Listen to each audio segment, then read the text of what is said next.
khơi nghe plong à. Trời mà ơi mùi tiệt đây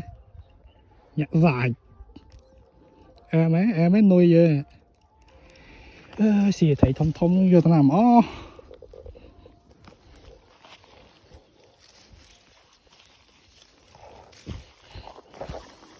em đó nó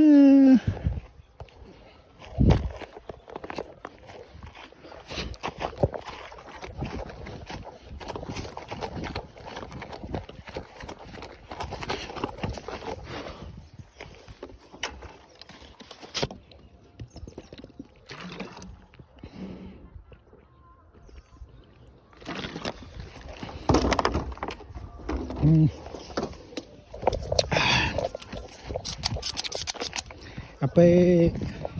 bọ thấy ban tôi tút ớt bạn thò đây phải phải trâu cái lỗ đâu đó bạn thò chăm ra đâu sạm rồi cả ya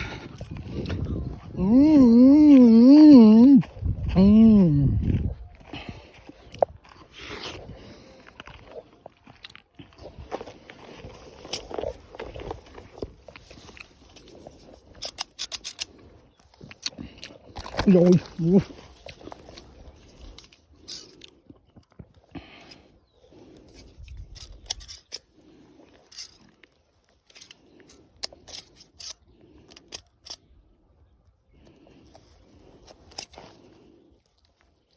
chọp màn tít cái mấy hối chết là màn tít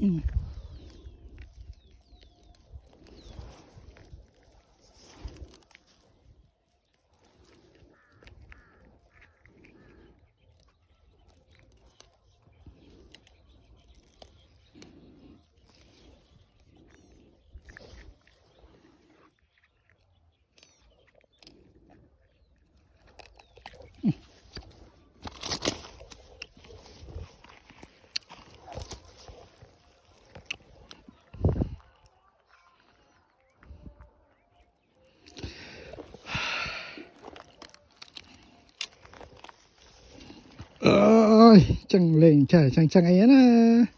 thỏm ra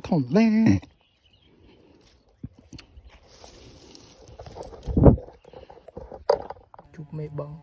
bên mẹ đáy và lên cháu ấy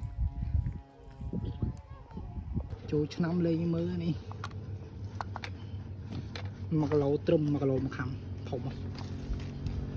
cục khỏi tiền giờ thầy và lên năm là đây mai là con này